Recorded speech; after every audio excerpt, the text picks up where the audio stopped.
السلام علیکم. محمد رضا صدیق اپنے پروگرام میس ویوز کے ساتھ حاضر خدمت ہے. 3-4 اہم ایشوز ہیں. ایک آج 9 مئی کے کیسز کی ضمانت بعد از گرفتاری لاہور ہائی کورٹ میں تھی. کیا کچھ ہوا اس پہ گفتگو ہوگی.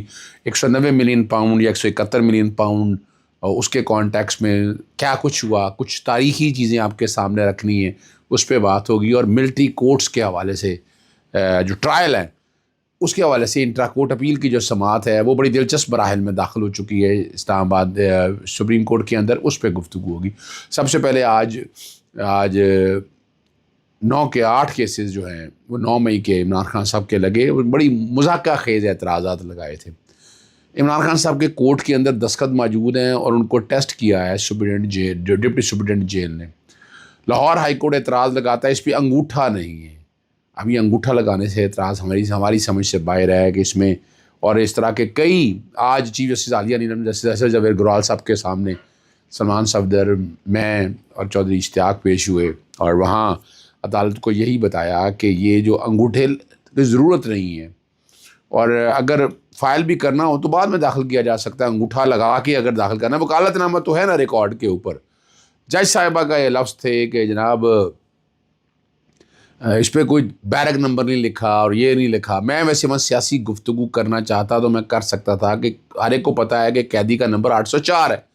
وہاں میں بات کرتا تو پھر کہنا تھا کہ سیاسی گفتگو ہوگی. ہمارا ارادہ نہیں تھا آج.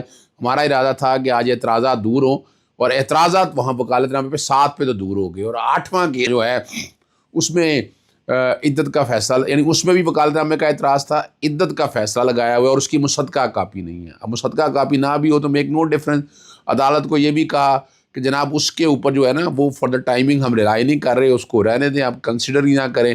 اس کی حد تک عدالت نے اعتراض برقرار رکھا کہ وہ سرٹیفائڈ کاپیز یا آپ لگائیں یا اس کو ہٹا دیں وہاں سے. یہ آپ پہ ہے کہ آپ کس طرح کرتے ہیں.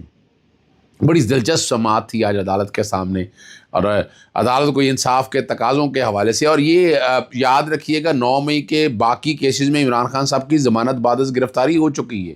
کچھ میں ضمانت قبل از گرفتاری ہوئی ہے, کچھ میں ضمانت بعد. اور یہ 4 ورژن ہے اس میں مختلف. یعنی پہلے کو پولیس انسپیکٹرز کا کہا گیا کہ جناب وہ وہاں پر موجود تھے, انہوں نے کچھ سنا تو ان کا وہ 9 مئی کی بجائے کو 12 مئی کو ان کا تتیمہ بیان ہے. اور تتیمہ بیان میں وہ جو اور جب FIR دی ہے تو اس کے اندر تو آنا چاہیے تھا, پوری سٹوری ساری سامنے آنی چاہیے. وہ نہیں, کرمنل کنسپریسی کا ہے نہیں.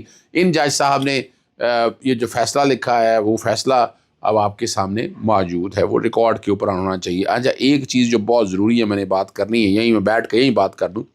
ایک لسٹ جو ہے بیک گراؤنڈ پہ اگر میری ٹیم وہ چلا سکے, یا ہمارے ایک دوست ہیں انہوں نے اس کو حسن اتفاق کہنا کیا غلط ہوگا.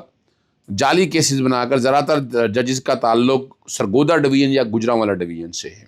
اور اب جہاں جو معلومات اور ریکارڈ کے مطابق اسلام آباد اور پنجاب کی ماتحت عدالتوں میں پاکستان تحریک انصاف کیس میں سماعت کرنے والے متعدد ججز کا تعلق پنجاب کی 2 ڈویژنیں گجرانوالہ سرگودا سے ہے. اور اسلام آباد ہائی کورٹ کے ماتحت کام کرنے والے متعدد ججز کا تعلق بھی انہی ڈویژن سے ہے. سب سے اہم بات ہے کہ عمران خان کو انصاف دینے والے 2 ججز کا تعلق بھی انہی ڈویژن سے ہے. اب یہ حسن اتفاق ہے یا ہمارے وزیر قانون صاحب جو ہیں وہ بھی سے تعلق ہے, پھر ہمارے پاکستان بار کونسل کے ممبر ہیں وائس چیئرمین احسن بون صاحب جو اس گروپ کو ہیڈ کرتے ہیں, جو اس وقت ساتھ ہیں. اور یہ اور کمال کی بات کو یاد ہونی چاہیے کہ لاہور ہائی کورٹ کے ایک سابق چیف جسٹس اور جج جو حالیہ تعینات سپریم کورٹ کے جج ہیں اور وکلا میں اصل تنازع خصوصی عدالتوں اور من پسند ججز کی تعیناتی تھا. اور اس کے لیے ایک جو لسٹ ہے وہ لسٹ میں سامنے رکھ رہا ہوں اور میں کوشش کروں گا کہ جو میری سوشل میڈیا ٹیم ہے وہ بیک گراؤنڈ پہ اس کو چلا سکے. اس سے ذرا چیزیں بڑی وضاحت کے ساتھ سامنے آ جائیں گی, آپ سمجھ سکیں گے. پھر بات آتی ہے 190 ملین پاؤنڈ کے حوالے سے. فیصلہ نہیں سنایا اور جج صاحب آ کر انہوں نے بشرا بھی پیش نہ ہوئی, عمران خان صاحب کو بلایا. ابھی جا کے اب کہو وہ لے کر پیش ہو, جیل میں بیٹھے ہیں, آپ نے حکم دینا ہے اور عمران خان صاحب کو لے کر پیش ہو جانا ہے. اور کیا اس میں ضروری تھا پیش ہونا؟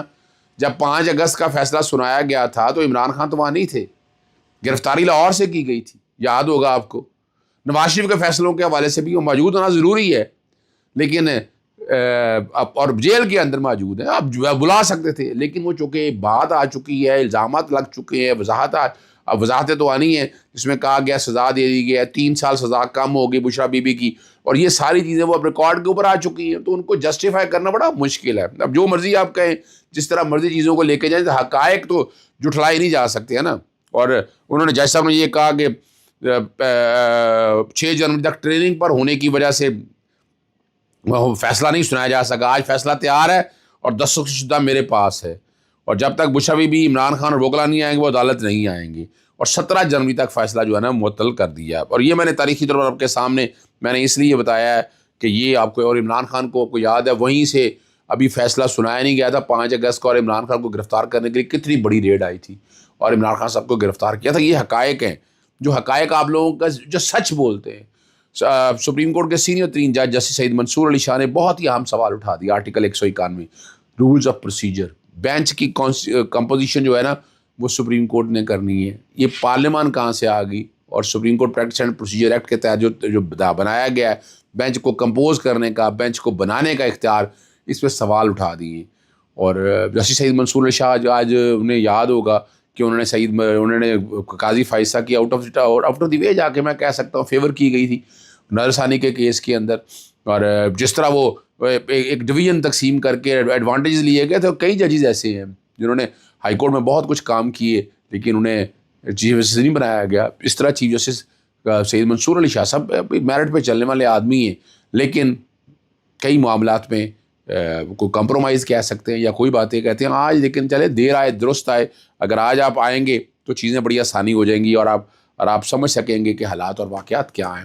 تو اچھا، تاریخ کے 2 راہوں پہ میں اس پہ بھی گفتگو کرنا چاہوں گا. پچھلے سال نیب کے سابق چیئرمین آفتاب سلطان سے میرا بڑا تعلق اس طرح رہا ہے کہ ڈینگی کے کیس کے اندر وہ ایک انکوائری کرتے ڈی جی آئی بی بھی تھے اور میرا شریف خاندان کے بہت قریب تھے. میں نے ان کے خلاف بہت سی درخواستیں دیں لیکن یہ نہیں پتا تھا کہ چیئرمین نیب کے طور پر وہ مداخلت اور دباؤ کے خلاف پیچھے ہٹ اور برداشت نہیں کریں گے اور استعفیٰ دے کے گھر چلے جائیں گے. آپ کو یاد ہونا چاہیے یہ آفتاب سلطان نے بڑا وعدے کیا اور ان کے دور میں اور پیچھے ہٹ گئے. ٹیلی فون کال کے ذریعے ڈکٹیشن وصول کرنے کا بھی ذکر کیا اور اس پر عمل کرنے سے پیچھے آ گئے. اور ان کے جانے کے فوراً بعد آپ نے دیکھا نذیر احمد بٹ جو ریٹائرڈ لیفٹیننٹ جنرل ہیں ان کو چیئرمین تعینات کر دیا گیا. اور اس کے بعد عمران خان اور بشرا بی بی کے خلاف جھوٹے مقدمات جو ہے نا یہ سارے بنائے گئے اور یہ سلسلہ جاری رہا، یہ سلسلہ چلتا رہا اور یہ سارا کچھ ریکارڈ کے اوپر ہے. اور آپ نے پھر دیکھا نواز شریف، شہباز شریف، مریم صفدر، ان کو کیسے کیسز سے نکالا گیا. تو پولیٹیکل وکٹمائزیشن کا دورہ تھا. نذیر احمد بٹ صاحب کے آنے کے بعد اگر نیب کی کارکردگی دیکھیں تو 0 کارکردگی، یہ حقیقت ہے. اور یہ ہمیں بھولنا نہیں چاہیے. توشہ خانہ کیس لے لیں، توشہ خانہ 1، توشہ خانہ 2 لے لیں، آپ القادر ٹرسٹ دیکھ لیں. آپ اگر ان سب کو دیکھیں تو نظر آ رہا ہے کہ مسلط شدہ یہ فیصلے تھے اور جعلی مقدمات بنائے تھے یہ. اور لیکن اس کے اوپر جو پیچھے ہٹنے والے ہیں، جو پیچھے نہیں ہٹے، ان کا نام آفتاب سلطان ہے. چیئرمین نیب نے بڑی وضاحت کے ساتھ یہ بتائی ہے. سپریم کورٹ میں آخری بات جو ہے، سپریم کورٹ میں فوجی ٹرائلز کے حوالے سے جو بات چل رہی ہے میں آپ کے سامنے رکھتا چلتا ہوں. ان چیزیں ساری آپ کو پتہ ہونی چاہیے.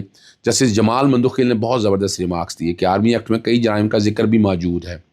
ایکٹ کے مطابق تمام جرائم کا اطلاق فوجی افسران، یعنی انہوں نے جو بات کی جورسڈکشنل ایفیکٹ کے حوالے سے کہ آرمی ایکٹ کے اندر جرائم موجود ہیں، ان میں کہیں سویلین کا نہیں ہے. وہ اس کانٹیکس میں امین الدین خان صاحب نے کچھ ڈائیورٹ کرنے کی کوشش کہہ سکتے ہیں کہ جب تک آپ مناسب ہوگا کہ کل تک آپ اپنے دلائل مکمل کر لیں کون سے مقدمات فوجی عدالتوں کو منتقل ہوئے اور کیوں ہے اس کے مختصر رکھیے گا. ججز کے اس حوالے سے سوالات ہوئے تو آخر میں وہ بھی دیکھ لیں گے. وکیل خواجہ حارث نے موقف اختیار کیا کہ سپریم کورٹ نے آرمی ایکٹ کے سیکشن 59 سب سیکشن 4 کو بھی کالعدم قرار دیا. جسٹس جمال مندوخیل نے کہا کہ آرمی میں اپنے کئی جرائم کا ذکر موجود ہے، ایکٹ کے مطابق تمام جرائم کا اطلاق فوجی افسران پر ہے. خواجہ حارث نے کہا کہ سیون کا ٹرائل آرمی ایکٹ کے سیکشن 31D کے تحت کیا جاتا ہے. جسٹس جمال مندوخیل نے کہا کہ سیکشن 31D تو فوجیوں کو فرائض کی انجام دہی سے روکنے پر اکسانے سے متعلق ہے اور فوجی عدالتوں کو آئین نے بھی تسلیم کیا ہے. جیسے جمال مندوخیل کا فوجی عدالتوں میں کیس کس کا جائے گا یہ دیکھنا. جیسے مسرت علی نے ریمارکس دیا کہ آئین تو بہت ہی ٹرائبونل کی بھی توثیق کرتا ہے، دیکھنا صرف یہ ہے کہ کون سے کیسز کہاں اور کیسے سنے جا سکتے ہیں. مسئلہ یہاں پروسیجر کا ہے، ٹرائل کون کرے گا. ہم فوجی عدالتوں میں پیش کیے شواہد کا جائزہ لینا چاہتے ہیں، ہم فوجی عدالتوں کے فیصلے کا جائزہ لے سکتے ہیں. کیا ہمیں دکھایا جائے سیولین کے ٹرائل میں قانون پر عمل درآمد ہوا یا نہیں. وہ جسٹس حسن اظہر رضوی نے یہ بہت ہی عام سوال اٹھا دیا، عدالت کا شواہد کا میرٹ پر جائزہ نہیں لے سکتی۔ اب یہ ذرا سنیے گا، ذرا یہ جو سیکرٹری دفاع کے وکیل جو ہیں، وزارت دفاع کے جو وکیل ہیں، انہوں نے کہا عدالت شواہد کا میرٹ پر جائزہ، یہی بات ختم ہوگی۔ Right to fair trial and due process of law کی جو ہم بات کرتے تھے، کیا آرمی ایکٹ میں آرمی افسران کے لیے ان کو معطل کرنے پر کوئی سزا موجود ہے؟ جسٹس مسرت ہلاری کا وزارت دفاع کے وکیل سے سوال۔ اب اس پہ میں بھی بتاتا چلوں، اب آئین کو اگر معطل کرنا ہے تو اس کی سزا آرٹیکل 6 کے تحت ہائی ٹریزن کے اندر موجود ہے، یعنی اس کا ایک علیحدہ قانون ہے، ہائی ٹریزن ایکٹ کے تحت آنا ہے، آرمی ایکٹ کے تحت آپ نہیں آ سکتے۔ تو بظاہر جو نظر آ رہا ہے کہ آرمی ایکٹ کے اندر سزائیں جو سسٹین کرنا ہے وہ مشکل نہیں ناممکن ہوتا جا رہا ہے۔ اجازت چاہتا ہوں، السلام علیکم، اللہ حافظ، پاکستان زندہ باد۔